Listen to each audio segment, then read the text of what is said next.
to do it scared. Oh, I like that. Do it scared. And a lot of people say it now, and it's like, okay, I'm gonna do it. But like, if I really had to tell myself that, it would be do it scared, because I had like so many ideas and I had so many things, and I was afraid of how people would feel and how people would think, and thinking about all of these other things that had nothing to do with what I was supposed to do. And had I just done it scared, it would have made a difference. And I wouldn't say that I have any regrets, but even now, I still say that to my younger self, because my younger self is still here, honestly. Hello. Good morning, good afternoon, good evening, whatever time you are listening to this or watching. Just want to say welcome to another wonderful episode of Your Herding podcast with me, Cece Hurd. And I'm super excited because I have a wonderful guest today. When I say guest, it's because I have the magnificent, authentic, the Overcoming Victoriously poet, author, fantastic super mom, and just all around just wonderful individual, Vanessa A. Allen. Hey, Vanessa. Hey, I'm so happy to be here. I'm good. How are you? I'm great. Thank you so much for asking. And can you introduce our lovely special guest that you also have holding with you? Of course, this is my son, Jeremiah. Say Hi, hi, Jeremiah. Jeremiah. Jeremiah. I'm so sorry, Jeremiah. Yes. Yes, honey. Yes, we have to get their name right. Jeremiah. Yes, ma'am. Yes, ma'am. Mm-hmm. Well, welcome to the show. Thank you so much for being here today. So I understand that you are an author and you have a new book coming out. Can you tell us a little bit more about that? Yes, the title of my book is called Ruffled Feathers. It is a poetry reflection journal. So it consists of my poetry, my journal, my personal journal, and reflection on my poetry and how I was feeling when I wrote it. And then it also has guided questions or prompts for the readers to go ahead and answer the questions, just to get some clarity on the journeys they are experiencing throughout life. So I actually published the original version of Ruffled Feathers. So she has a birthday coming up. December 20th is when I first happy self-published. birthday. Yes.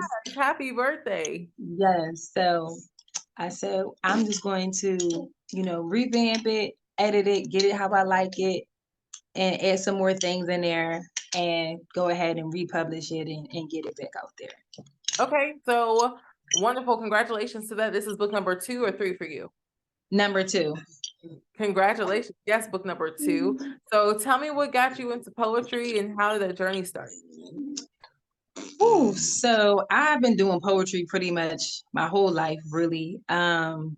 It was just an outlet for me to write down whatever I was going on, my deep dark thoughts, the things that I didn't want to say or I felt like I couldn't say. I would just write it down and get it all out, all on a paper.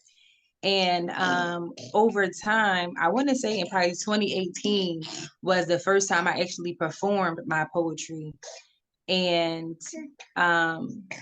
after I performed the first time, life took a turn, bad relationship, trying to get away, restarting life. And I ended up in North Carolina in a shelter out there. And while I was there, I was on a choir. And the choir director was like, so what is something that you love to do? And I was like, oh, I'm going to just let her know I like to do poetry. She's like, you like to do poetry? And she put me right on the spot and was like, you know what? You should write a poem for the upcoming Christmas event. And I was like, wait, what? I was like, I wasn't ready for all that. I was just sharing it, letting you know what I do. And, she bought me this book to write my poetry in it. And that's how this came about. So I would journal every day while I was there. I think I journaled and wrote poetry for like 190 days. So every day I would write a poem. I would write a journal reflection on my poem. And then I would write what we ate for breakfast, lunch, and dinner. I love that. No, first of all, I love the discipline of the journaling for 190 days. 90 or 96? 190. So the fact that you still, that's almost pretty much a half a year, but the fact that you have the discipline enough to journal for 190 days straight, like I completely applaud you for that, because I'm struggling with journaling right now for at least 2 days straight, let alone sometimes. It be like that. It definitely be like that. I don't even think it was intentional, really. Like, you know how sometimes you're like, all right, I'm gonna just do this. And it was like, let me just write this down real quick. Like, I'm in a foreign place. I'm coming from a foreign space. So let me just get it out, you know, where I can like really read it and go back and see like how I'm changing, how I'm adjusting, what's really going on with me. And I don't think I rarely went back to read it. I was just kind of like just doing it. And so it became a thing until after I performed. So the shelter that I was in was a place for recovery addicts. I got there because one of my friends' relatives was there, and I went with them, and we were there together for a while. But after I recorded my poem, I'm not sure if it was just me, but I didn't feel like they received the poetry. It could have just been me in my mind. And I was like, I don't remember anybody clapping. But at the same time, that was like the second time that I actually did perform my poem in a space where all these people, they were recording it and put it on their website. I was like, oh, this is big. And so even though I don't remember clips, I don't remember any of that. I was told that people clipped. I was told that people enjoyed it. But what got me at the end was a lot of people, a lot of the recovering addicts came up to me, was like, you know, I've been in recovery for this X amount of years. And you know what? That poem really touched my heart. And I was like, what? Like, I couldn't believe it. Kind of like really took me back. Not that I didn't think it was that good, but I just really didn't recognize how powerful and the impact that it had on somebody else's life. Because you write a poem, like I customized it specifically for the Christmas event.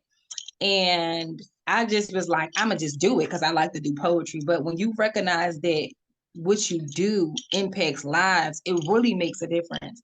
And one of the ladies there was like, you should publish your poetry. And I was like, girl, I can't publish no poetry. What you talking about?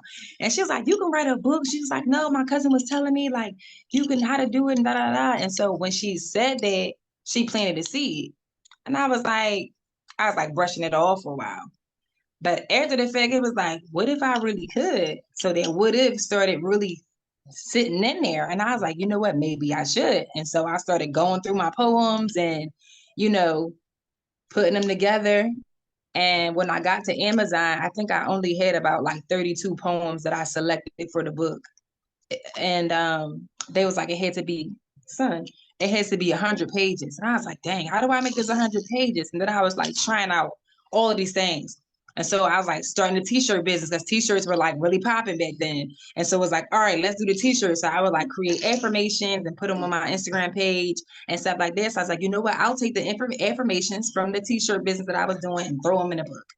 And so that made the book longer. And I was like, you know what? I'll write a letter to my readers. And then that made it longer. And then I just started adding stuff. And then the books came together. And so it took me a long time to do it. Where you talk about discipline and being able to do it consistently, intentionally, that's when it was like, I don't know if I can do this, but it's like, you got to, you can publish it, you're changing lives. You know, it's not about you, it's about the people. Mm-hmm. And so I published it, and I really thought that Amazon was going to do the work for me. I'm like, once I publish it, it's out there. But I didn't realize everything that comes along with publishing a book, the marketing and, you know, getting it out there.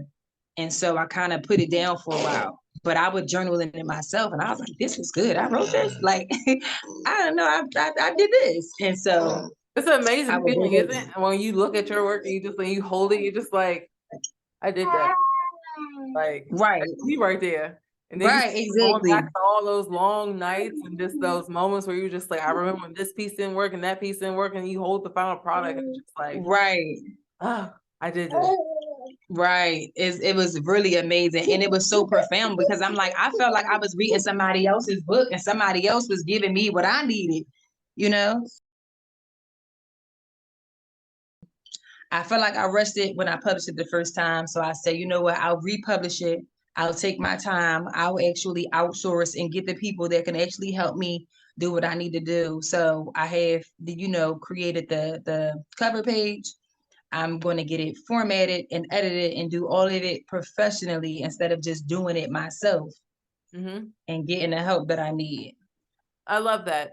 Now, I want to circle back to something that first, thank you for that testimony. I want to circle back to something that you had mentioned earlier about how you ended up in North Carolina, because it was a definitely space to me where the first question I meant to ask you was, one, let's like tell the people who you are. But I was super excited because one, I was super excited about your book release because I'm super proud of you. I know we only just spent probably like a few months ago because of our entrepreneur circle that we're in, the winner circle, but just working with you in a few sessions the past couple of weeks and just seeing your growth and just watching like how you just light up and you're doing it as a mom it's very inspiring to me. So I want you to talk a little bit about that, and then also how you actually got to North Carolina. Whew, okay. Well, first off, thank you so much for that, because I need that. Sometimes I don't realize, how great I am or how far I've come, because I'm like, I'm in it. And, it's nice to have somebody else shed that light on me. So thank you so much. Um, I was in a relationship that lasted way longer than it should have. I was pregnant with my first daughter, and I was like holding on to this theory that um that I needed to have my daughter's father around in order for her to be whole and for her to feel loved, and for her to be better than I was. Not that I'm a bad person, but I didn't have a father growing up, and I didn't want that, for my daughter. And so the relationship was really toxic. A lot of things happened that should not have transpired, that I didn't even think I would find myself in. Law enforcement was involved a lot, and it was like really just weighing me down, like changed me altogether, like completely changed my life. I didn't even recognize who I was. My family members didn't recognize who I was. And I would still continue to go back no matter how bad it got. I believe and I would come back. I believe and I would come back. And everybody was looking at me like I was crazy, but they didn't understand, because I wanted to prove to myself that I could do it. And I also wanted to prove to my ex-partner at the time that I wouldn't leave. And I wanted to prove to my daughter that I could be strong, and we can have a family and you can still be okay. And I want you to be better than me. And even to this day, my daughter's like, no, mom, you're just the best. Like, I could never be like you. And I'm like, you're going to be better than me. She's like, no, mom, I can't. I was like, of course you can. I said, that's what the goal is. And so that helps me recognize that I need to be better for her. And so at the end of the relationship where it got really, really bad, my family really didn't kind of want me to stay anywhere, because one, it was like they couldn't trust me because I kept going back to my partner at the time. And then it got to the point where it was like, stay here and you might lose your daughter because they might try to take her from you because it's getting so bad, or you just have to go. And so, of course, I chose to go. I said, all right, well, just buy my ticket. I went to North Carolina, to the shelter. And it was crazy because it was like none of the Philadelphia shelters or Pennsylvania shelters but had any space. And it was like, okay, now what? So when I found out they had an opening and I had family down there, I knew I wouldn't be by myself. I knew we would be okay. We were in good hands. So I said, you know what? I'm on the first Greyhound out of here. And I surely was. And when we arrived, I thought it was going to be good. I thought it was all right, and it was okay start, but it was like the labor, it was crazy out there. They treated us good. Hospitality was amazing, but they had us working 40-hour shifts for a stipend. And if you did something where you like, if you couldn't make the work hour or the shift or whatever, you had to make those up, and then you wouldn't get your stipend. So we were basically working for free. It was crazy out there.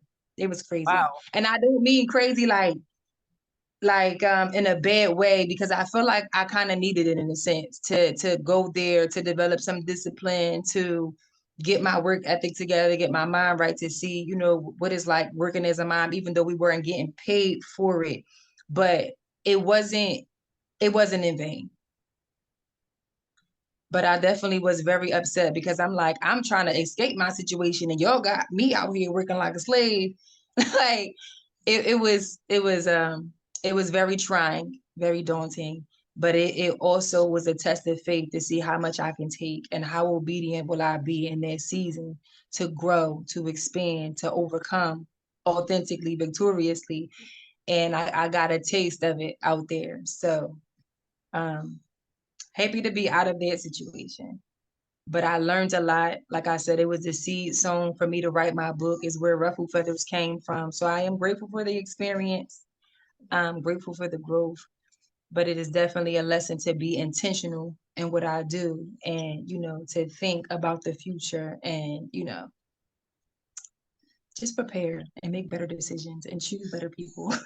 I love that. No, well, one, I mean, there's a lesson in everything that we experience. And the fact that all of us at some sort have experienced some type of toxic relationship in our lives, like that doesn't have any type of discrimination. And like we have connected offline about the fact that we share similarities in our past with that, but the things that have happened to us aren't our fault. It's how we bounce back and how we recover. And what you have done to Yes. bounce back and recover has been something that not many people can say that they've done or could even imagine. So be proud of yourself for that, even though there are moments where I know that you talked about it or we reflect in the past of how we may have gone back to our partners. There's a lot of psychological things that go on there that a lot of people don't understand. And sometimes you may find the way to explain what was happening and you may not, but at the end of the day, it happened, you moved on, you recognize the fact that you can be self-aware and recognize that and be able to also to talk about that. That's a victory in itself. So don't ever feel bad about the fact that you kept going back or that you just didn't know what was going on. And the fact that you even tell your daughter that you're going to be better than me and make better decisions to me, that's something so admirable. Like I have so much respect for that because for me, I saw it around me, but no one really told me outside of like, the Tyler Perry movies or just when social media was up and coming around that time of what should and shouldn't happen. So I kind of had to figure it out on my own. But the fact that you are having those conversations with your children that's very important, especially your daughters. And Yes. I appreciate that. Like I respect that tremendously. So I feel just very in awe of you for that one. So I know we always talk about how we always talk about our moments and our sessions are always therapeutic, but that was also very therapeutic for me. So thank you for that. What is next for you besides publishing Ruffled Feathers, the journal? Where do you see yourself in 2024? Like what else is happening for Vanessa A. Allen? So in 2024, currently I'm working on my poetry curricula to implement in the schools. Yes, Okay. to implement in the schools in 2024. So I was a teacher for 2 years. I taught phys ed for K-8, and I've also facilitated for Girls Inc., which they serve the Philadelphia and Jersey area, Yes, I know. among other places. Yes, and so doing that. Before I became a teacher and I facilitated, I was like, I love this. I never want to be a teacher. I just always want to do this. And so it's beautiful to be able to go back to that space of facilitating workshops and being in the schools with the students, but not being in the school, in the system.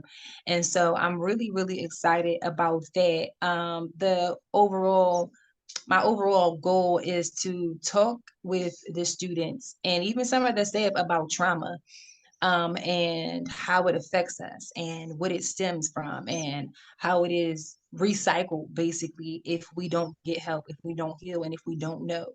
And so when I go back and I talk about going back to my partner over and over, recognizing that that is a traumatic experience in itself, and it didn't just start there. It started somewhere else, in my youth, and recognizing how it's all connected.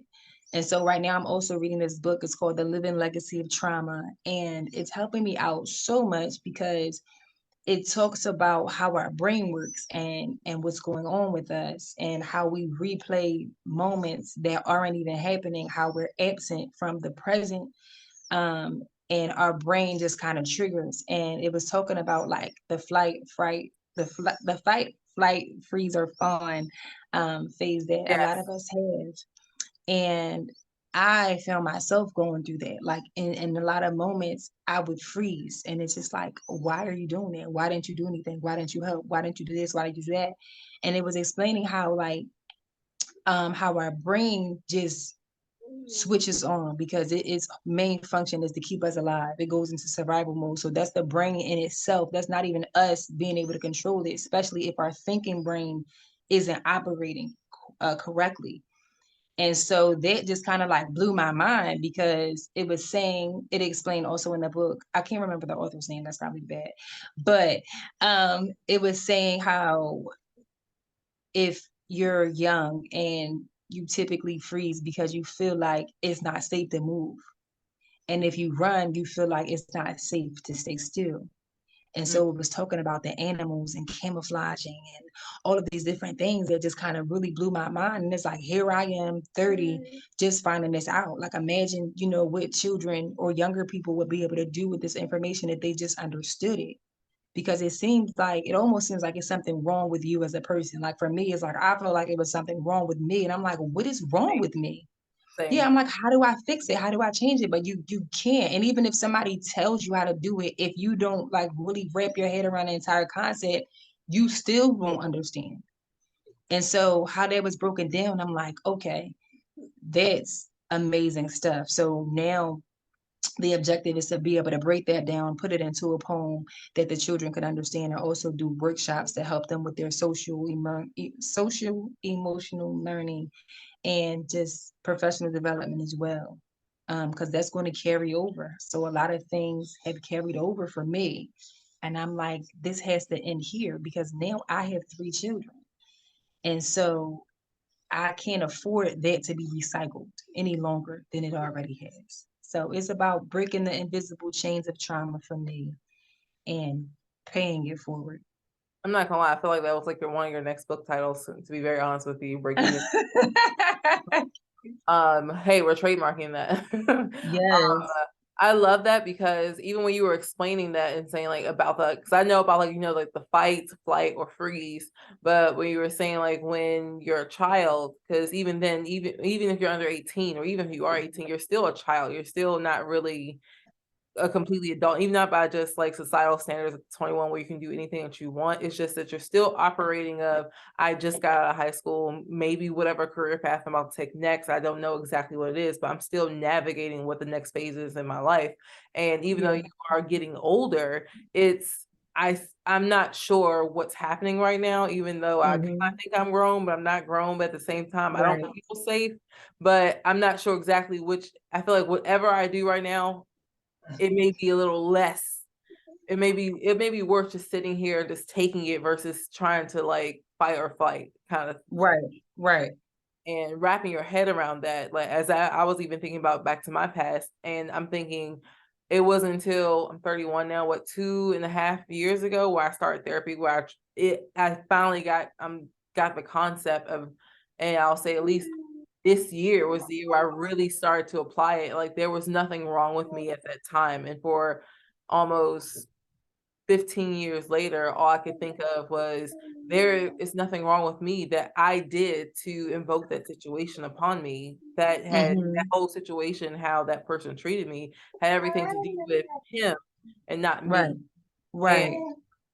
Think about it, it took 15 years for me to understand that versus there are children right now, they're in schools, they're in high school, maybe even as young as middle school, dealing with these type of relationships, even probably also too from their parents, and experiencing abuse from their parents, whether it may be verbal or emotional, and unfortunately sometimes it may be physical and sexual, and they're not knowing how to process that, and still trying to have to do school on top of that and figure out what you want to do in your life. That right there is traumatic and heavy as itself. The fact that you are doing a curriculum and providing another outlet, like that's absolutely amazing. So yes, if y'all are hearing this in Pennsylvania, y'all need to give Vanessa in your schools, honey, because I'm telling you, you have some students right now dealing with some things with their mental health that they're not coming forth with, and they need to talk about it. And poetry, if I can say anything, poetry saved my life. So, and it saved, sounds like for me here, it saved Vanessa's too, and it can definitely save it. So we have before we get to our last tradition to wrap things up, I want to ask you if there was any piece of advice that you can give your younger self, what would it be? Whew. If there were any piece of advice that I could give to my younger self, it would be to do it scared. Oh, I like that. Do it scared. And a lot of people say it now, and it's like, okay, I'm gonna do it.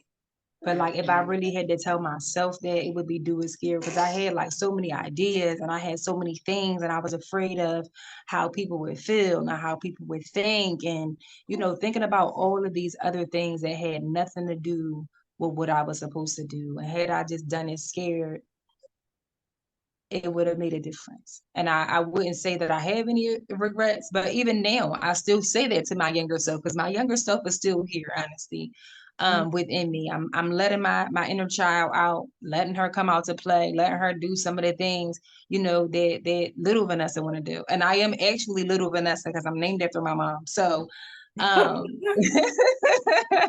so it's like letting that out to play and to do it scared. And like, even like, we're talking about the curriculums, we're talking about my book, I still have some things that kind of frighten me in certain areas. The next book I do want to actually share deeper, even as in the Winner Circle, as we write about our story and our life. It's just like, I kind of had some moments where I'm like, I want to withhold this, but I want to be authentic though. And in doing that, it frees me up. When I hold my tongue, or I'm walking on eggshells, it makes me feel like somebody else. And I don't get to be me fully. So do it scared. And I'm saying it to myself now. Do it scared, because on the other side of fear, there is something greater. There is something more. And fear has definitely held me back so much. It has been one of my greatest adversaries, really, but I've kind of internalized it as a friend. And so I would turn to fear in a lot of circumstances, and it's like, I'm scared. I'm just not consciously saying that, but subconsciously like, all right, fear won, just letting it happen. And it's like, no, this has to end now. It has to end. It has to be over. We have to grow and do more. And I like what our mentor Backpack Jeff said about, are you living in a familiar hell, or are you choosing an unfamiliar heaven? And that just like really blew my mind.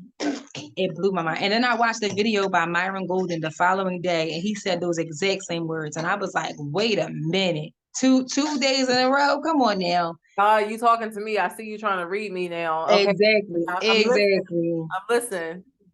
So I had to start reflecting and dig myself out of that pit. But we also know that fear sometimes too, when you're dealing with trauma, and you're also, even when you're overcoming it, because healing is continuous. There is no real rule book on how you should heal or how long it's going to take you to heal, depending on what you've dealt with. Healing is continuous, and trauma is going to show up in its different forms. And sometimes we do, like, fear is the closest thing that we can bond to when we're trying to process everything that's happened. So, and another thing that you said was just like, I feel like I'm not being authentic if I don't share all these stories. I'll say this, because I found myself dealing with this as well, is everything isn't for everybody, but until you start to be able to tell those stories without either crying or really getting so upset where it like completely ruins your whole mood, it takes you out your entire day, and puts you into just like one of those just moments that you have to take a step back and really process through, you're not ready to talk about it yet. And guess what? That's absolutely okay. There's no rush to tell you when it's time for you to share certain stories, certain aspects of your life. Absolutely okay. So don't feel bad or feel like you're not being authentic about it. It's just at that moment you're not ready to share that part of you. That's okay. But son, you okay? You Well, we have one more a question to ask you. And here on Your Heard It Here podcast, we have a tradition where we want you to tell our viewers and tell the listeners that this is something that they're only going to hear here first, that they haven't heard anywhere else from you specifically. And they can think about. Okay, so as I spoke before about my book release, I will be doing something special when Ruffled Feathers turns 4, exactly on December 20th. I'll be releasing my book cover and also doing the pre-order for it. So you heard it Yay! right here. The first to hear it. I love it. So we can't wait to get that pre-order. The pre-order information will be listed in the description below, along with all the information where you can find Vanessa, her website link, and where you can, of course, order, because we have to support this amazing artist. And we thank you, Vanessa. Thank you, Jeremiah, for being here today on the podcast. You all make sure you follow Vanessa on Instagram at I am Vanessa Allen. Also, too, that link will be listed below. Make sure you like, comment, and subscribe. If there's anything that you got out of this episode, make sure you let us know. And can't wait to see you next time. Have a happy morning, good afternoon, good evening, whatever time it is. We thank you so much for being here, and happy holidays. Everyone stay safe, and we'll catch you. Happy hello, it's me, VTC Heard, and I'm here to remind you to make sure that you like, comment, and subscribe to my YouTube channel and the podcast You Heard It Here. You can do it on YouTube and Spotify, so make sure you hit the subscribe button. Please and thank you, because why? You want to hear more content, don't you? Of course you do. You want to hear me, you want to hear the folks I'm going to bring on here, and it's going to be great. So we'll catch you later.